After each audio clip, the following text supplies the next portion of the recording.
Hello and welcome to another Atypical Philosopher video with myself, Jonathan M.S. Pearce, on the 13th of November 2022. It is Remembrance Sunday in the UK, which means this is the day where we have a 2-minute silence, and there's lots of thought about those who have died, both civilian and armed forces, in conflicts over history. So it's a poignant reminder of what is going on at the moment in Ukraine, and the many deaths on both sides of this conflict, and the loss for families and friends that will entail. So, as I push places around the map and lines and this and that, this represents real people dying in real circumstances of horror. It's just worth bearing in mind on today, but every day as well. So what's happened overnight? Not really a lot. The Russians have not been hitting hard, and this might indicate that they are lacking the capability to do so. And this then might explain somewhat why they are trying to do so many deals with Iran at the moment, as it appears to be. And in fact, if you go down to the Kherson region, it appears that it's Ukraine that's been hitting Russia overnight in the occupied regions around there. But we'll get to that in a little bit. What can we say about the deaths and the equipment that has been lost? So this is. Yep, just confirming this is the 13th. Yep, so 650 liquidated personnel, 2 tanks, 12 APCs, 8 artillery systems, 1 anti-aircraft warfare system. So that'd be the S-300 probably that was captured in Kherson yesterday. 1 drone. Again, that's really representative of the lack of drones. Just have been very quiet 3 or 4 nights, I would say. Really interesting stat that. And 16 other vehicles and fuel tanks. I would expect these numbers to tick up as Oryx and other people sort of count up the losses in Kherson, but just to remind you that most of those were kind of inoperable vehicles, sort of reflecting the fairly successful withdrawal that Russia did in that region.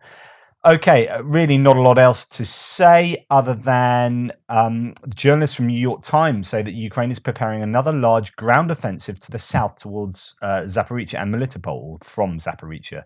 I suppose Zaporizhia Oblast and Melitopol, citing sources close to the army. So this could be what I was talking about for a long time, except I was saying it would have made more sense if they did that while the Russians were fixed in place here, keep their forces fixed there, and then attack down south to Melitopol. There have been apparently forces amassing in the Zaporizhia area for some time, but I imagine it could also be facilitated with the Ukrainian forces that are freed up around here to then pop along to Zaporizhia and go down towards Melitopol. The Russians have been worried about this for some time, and now there seems to be at least some evidence for that. Okay, let's go to our front lines. We're going to go up to the northeast, to the Kupiansk down to Svatove-Kreminna axis there. So this is where we're looking at. Okay, let's go to my map. This is Kupiansk, Svatove, and then down south to Kreminna. Kreminna is here. Realistically, basically no real change. There's been counteroffensive. There's been offensive and counteroffensive, offensive, counteroffensive. Both sides are just attacking lots. It's a very busy front line. So when I say there's no change, it doesn't mean things aren't happening. There is fierce fighting, no doubt. Particularly in Pavlivka, which is an incredibly important town for the Ukrainians to take, because if they don't take these sort of key towns around here, then getting towards Svatove is obviously going to be impossible. So they need to do that. And you might think it's about managing expectations of people like myself and you watching this video, because you think, well, when they attack these sort of towns, so say Chervonopopivka or Ploshchanka down here further towards Kreminna, you think, well, they've made an attack towards that. It's going to be resolved in one day, one-sided win. There you go. No, these sort of things can take 1-2 plus weeks, and so when I say there's no change here, it's because it's really tough going. There are defensive lines that have been created. People are dug in. There are houses and buildings to defend, to sit inside, to protect yourself from artillery. There are basements. There are all sorts. So this is difficult and tough going. It's slow going. It's just not quick. It's not like the lightning quick offensive we saw, counteroffensive in the Kharkiv area towards Liman. Izium and then Liman. So this is a different type of kind of war going on this front, and there are just all the same things happening up and down this line. um, the twos and fro's of the conflict. I will move down to Bilorivka, which is south of Kreminna. Well, actually, it's worth knowing that there seem to be areas being hit around Kreminna. So let's look at some of the sources. Heavy fighting in Kislivka and Kuzmivka. So I talked about Kuzmivka. Kislivka is another settlement up there. Locals in Svatove. The night passed terribly. No one slept. Everything thundered very close. In the morning, the same thing. There is no idea what is happening. People's nerves are at the limit. So things aren't moving in terms of territory, but there's an awful lot of activity going on, particularly around Svatove. So there you go.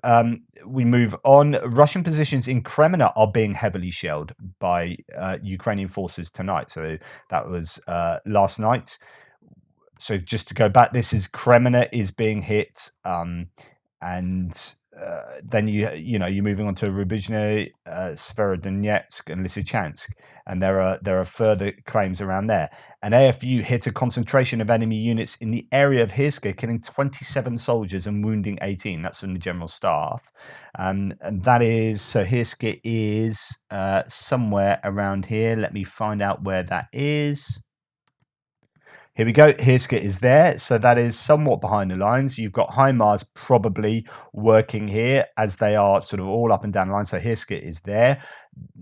But let's first talk about Bilorivka. There are claims from the Russians, pro-Russian sources, saying Bilorivka has fallen, that the Russians are in control of that. So this is obviously a pro-Russian source saying, according to the Rybar team, the Wagner PMC and LPR forces entered Bilorivka and cleanup operation is currently ongoing. Furthermore, they confirmed the Russian forces captured Maiorsk. We'll come on to that in a little while.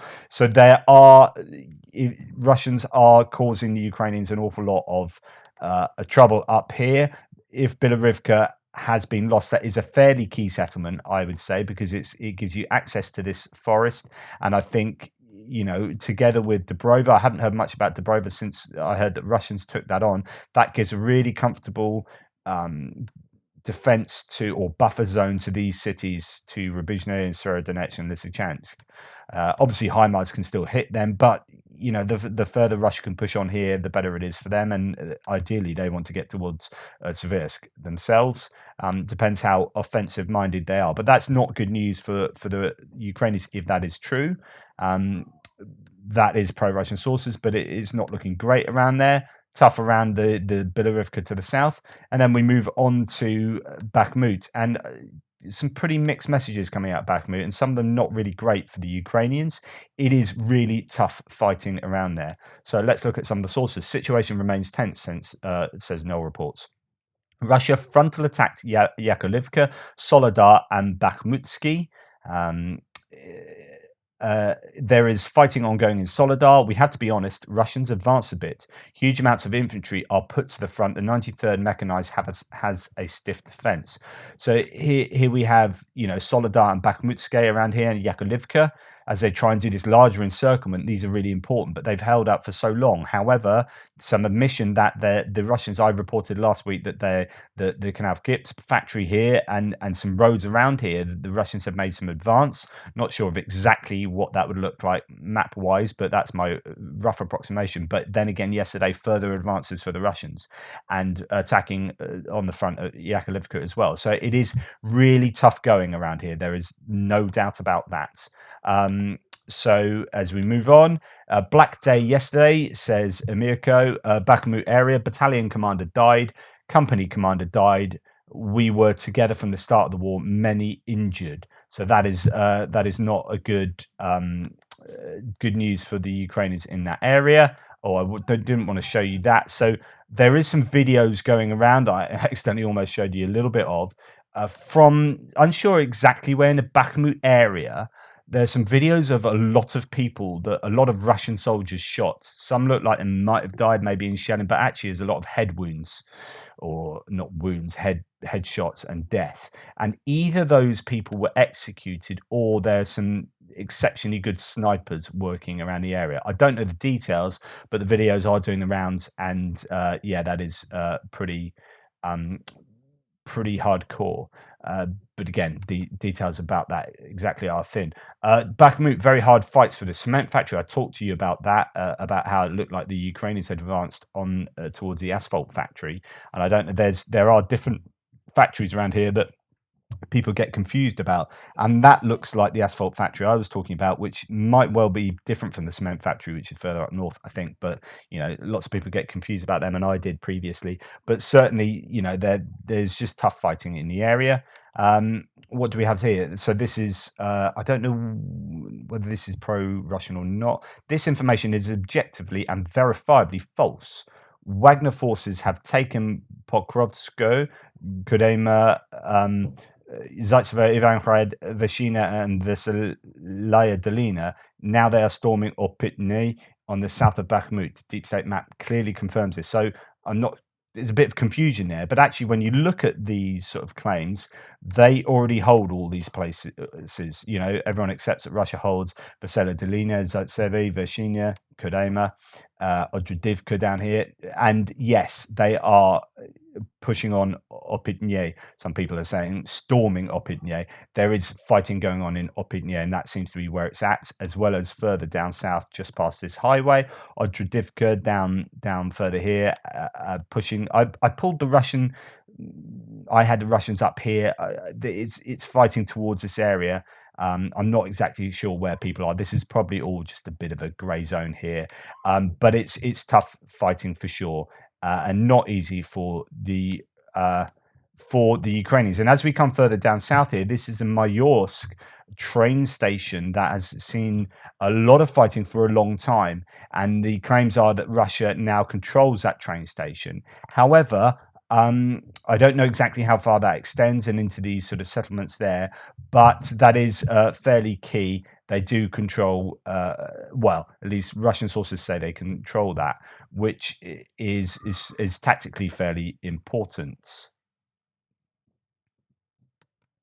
Oh, and I also forgot to say, just for those who might be interested in this, it says NATO mercenaries killed here. The British Simon Lingard and a Canadian Joe Hildebrand were both killed in Bakhmut, fighting on behalf of the Ukrainians, and that is obviously a sad loss for them and their families, as with all the people lost in the conflict. But just that I think is possibly a reflection of how difficult things are in Bakhmut at the moment. Then, as we move further down from there, so as I've said, I've already moved to Maiorsk, but as we move to Avdivka, we see that, yes, it's still really difficult around here as well. Opitny, Vodyane, as they're going to move probably towards Shiverne and Pervomaisky. But according to ISW and other sources, the Ukrainians are repelling consistently attacks around here. So there's no change that I can see, but it's not easy, I don't think. Yeah, so there we go. Further on down, Marinka, again, tough repelled attacks around there, but I don't think there's any change. And then we get down to Pavlivka, and there's sort of lots going on here. The Russians claim, some Russian sources claim that Pavlivka, just south of Vuhledar, is in Russian hands, but that doesn't make much sense really, because okay, let's read what the ISW says. So Russian forces made marginal gains in their offensive push towards Vuhledar, which and I've reflected that there. Geolocated footage shows that Russian forces made marginal advances into Pavlivka. There was sort of video and photographic evidence of that. But a Russian source claimed that Russian forces shelled Pavlivka. Now, if they've shelled Pavlivka, obviously that means that they don't control Pavlivka, otherwise they're shelling their own forces. So there is this element that it is still contested rather than being completely controlled. So I'm just going to keep it sort of 50-50 for the time being. Indicating that Russian forces likely do not control the entire settlement. The Ukrainian General Staff reported that Ukrainian forces repelled a Russian ground attack near Pavlivka. The Russian Ministry of Defense claimed that Russian forces repelled a Ukrainian ground attack east of Vuhledar towards Stepne and Volodymyrivka. So this is out towards this way. And let's show you. So Stepne is there. and Volodymyr Rivka is there. So whether that's two separate attacks or one attack near there have been, Ukrainians have been pushing back in, doing these sort of counterattacks around this area, whilst Russians are pushing up towards here and as well towards Vuhledar and also to the west as well. So there are, these pushes and pulls along this line. It's still pretty hotly contested though, and Russia seem to really want Pavlivka and are willing to sacrifice a lot of human bodies in the hunt for that particular settlement. Okay, let's go on to Kherson, where there is quite a bit to talk about what's going on around there.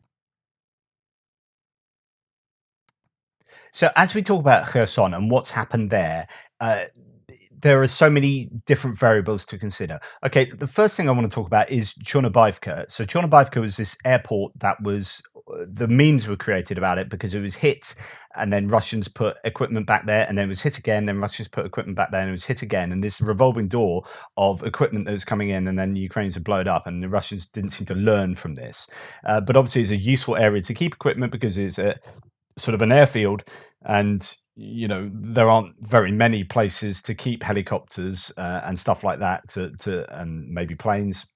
If it's not an airfield, then that's difficult. So yeah, anyway, that kept getting hit. Now the 2 points is it's interesting to see what's left there now that Kherson has been liberated. In fact, there are videos showing an awful lot of destroyed equipment littering that entire place. So here's one such video, just talking about that. And while that's playing, I'll just talk about the idea that, okay, there's a heap of equipment there, but they still were keeping like helicopters and whatnot there or thereabouts or in the region of Kherson, or even just slightly further south of the river. So the question then is, now that Kherson is taken or liberated, where did they keep equipment like that? So they've had to move it to other places. And one such place is just over here called Chaplinka. Okay, so there appears to be an airfield there where that's like effectively the new Chornobivka. The problem is that and here's to say Russian forces continue to move aircraft south towards Crimea, out of range of these sort of Grad multiple rocket launch systems, maybe HIMARS. However, it's not quite out of range. And here, Ukrainian artillery performs fire missions against Russian troop and equipment concentrations on the left bank of Dnipro in the Kherson region. A likely result will be a grey zone 10 to 15 kilometers from the river. Ukrainian special operations forces will cross opportunistically, and there have been reports of Ukrainian special ops forces crossing the river and doing their thing. There are reports of hits that I'll tell you about, but this is quite interesting because you will have the idea that the Ukrainians aren't safe here because of Russian artillery, but then likewise the Russians aren't safe here at 15 kilometers back. So let's have a look at, well, if you say that artillery can hit, actually not there. Let's not do it there. Let's do it somewhere else. So let's say you've got artillery here. So I don't know. That's maybe 15 cents. So if you're talking, I don't know, that's 20. That's sort of that's a 28 kilometer range. So if you can imagine around here, so maybe, as they say, 10 to 15 kilometers back, depends how far you want to pull your artillery forward, because the further forward you push it from a Ukrainian point of view, the more vulnerable it is to counter battery fire. So you want to keep it back a little bit further. Now, this is where the range advantage of Ukraine is super, super important. So if you have your Caesars, your Crabs, and your Panzerhaubitze 2000s, of course, you can keep them further back out of the range of Russian artillery, but still hit the Russian artillery. And this should be hopefully used to huge advantage, plus the HIMARS, so that all the stuff around here is in danger of being hit And that is indeed what is happening. And so the Russians are having to move their stuff further and further back. So Chaplinka, they think, right, this is fairly safe. But then, of course, HIMARS is still within HIMARS range. So what's happened, the airfield in the occupied Chaplinka in the Kherson region is on fire. There's a strong detonation of ammunition. So they've been keeping stuff there. And here is, if you want to have a video of things exploding in the night, that's a video of that.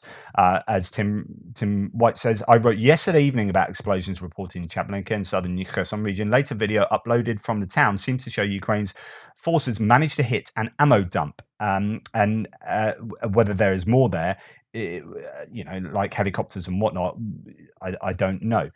But further to that, the AFU, the Ukrainians, hit an area near Dnipryani, where Russians were concentrated. A high-precision strike, that usually means, either Excalibur or possibly, in this case, probably HIMARS, was made on a building where up to 500 occupiers were located.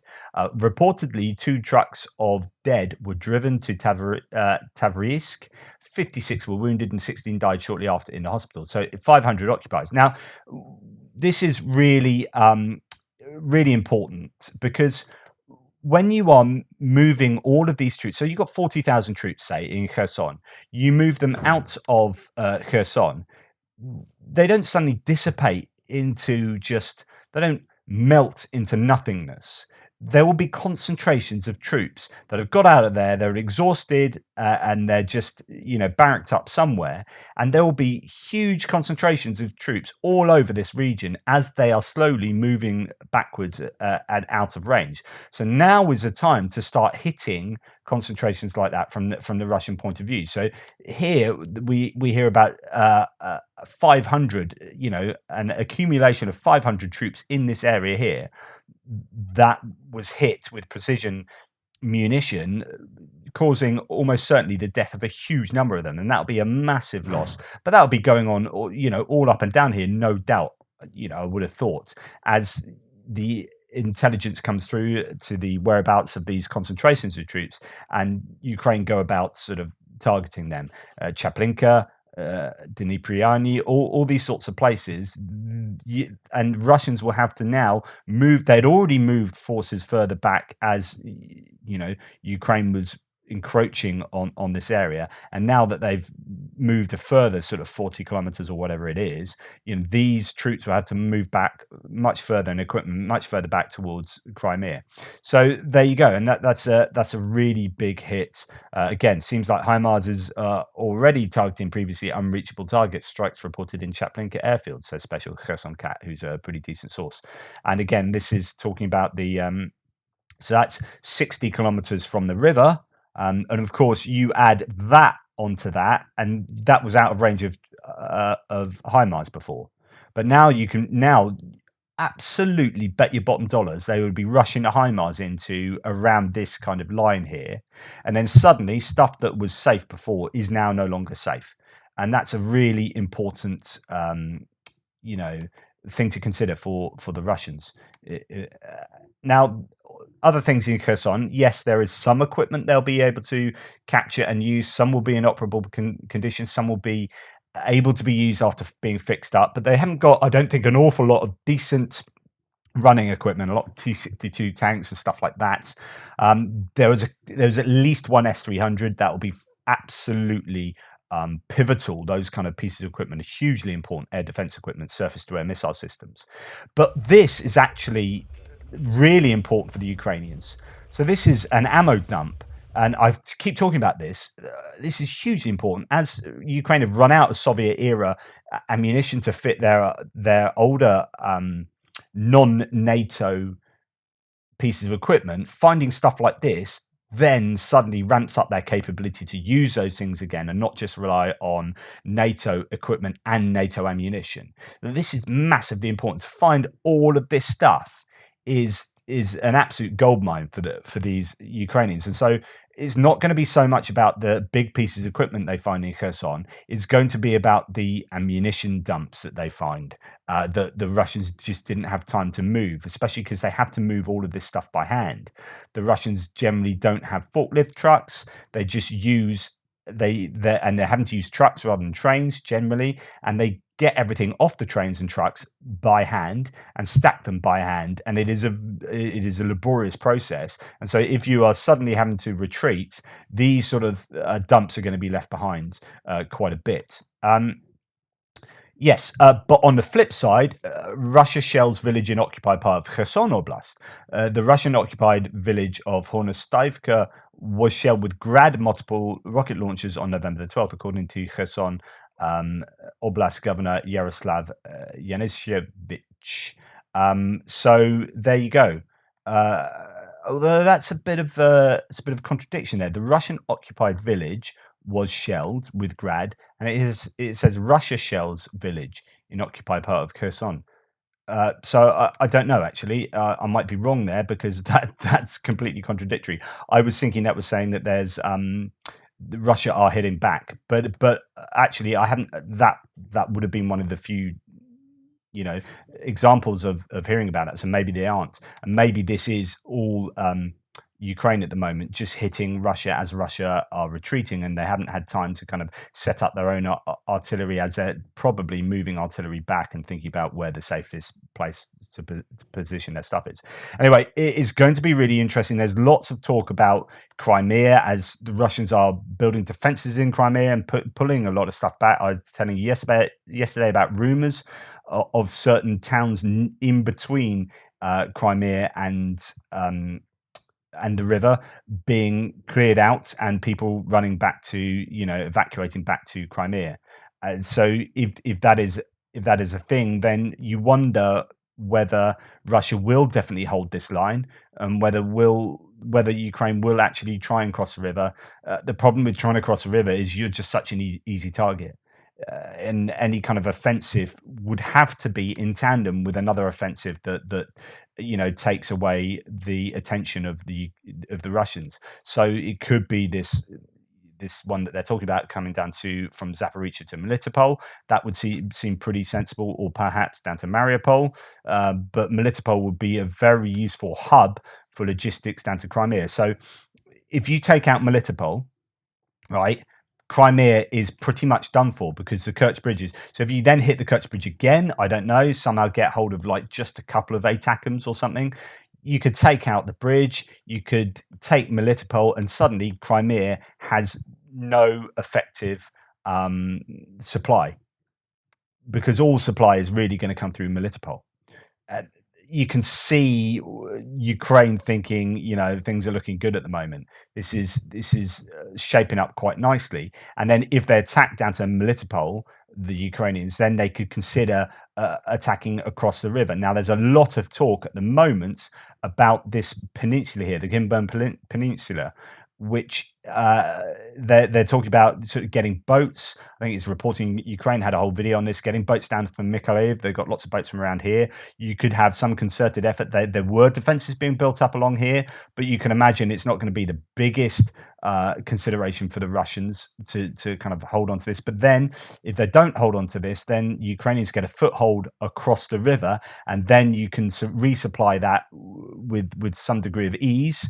From over here, you can resupply this, and this can be your land bridge into attacking towards Crimea, or certainly circling up towards Holopristan and maybe Novokakhovka, which is getting itself getting hit by HIMARS and everything. So there are loads of consideration about what could happen here, and it's going to be really interesting to see what the next couple of days what comes out, and how the Ukrainians play this, and whether they use a lot of these troops to support other areas of the line, or whether these troops stay around here for some kind of offensive that continues maybe from this spit eastwards, or lots of attacks all at the same time. There is I've been talking a lot about whether you do concentrated attacks, but then you're easy targets, or if you do lots of attacks, then the defenders have to spread out their attention in terms of defending all along a longer line rather than defending one particular place. So pros and cons and all that. Tough times, I think, on the eastern front in the Donetsk area, moving up to Luhansk. We might see some movement in the Svatove area as Ukraine inches forwards over there, but then as they take some territory up north there, they might be losing it around Bakhmut and Avdivka. It's going to be it's going to be a really interesting week, I think. Anyway, thank you for hanging out. Thank you for all the new subscribers, and thank you for all the new members, people who are very generous with helping me out as a channel.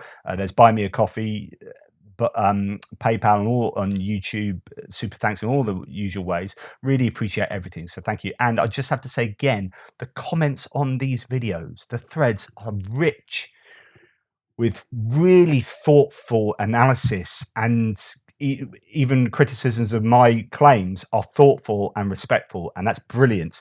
I will change my mind given better arguments. I don't have a problem with that. You know, this is what this is all about. It's about informing you, getting you to change your mind if that's the right thing to do, or for me to change my mind if that's the right thing to do. Let's all, this is a marketplace of ideas, but hopefully this analysis is useful to you, and I just really appreciate the comments. Thank you. Toodle Pips might be able to do Ukraine war update extra video today. I might not. It's Sunday, family things are happening, whatever.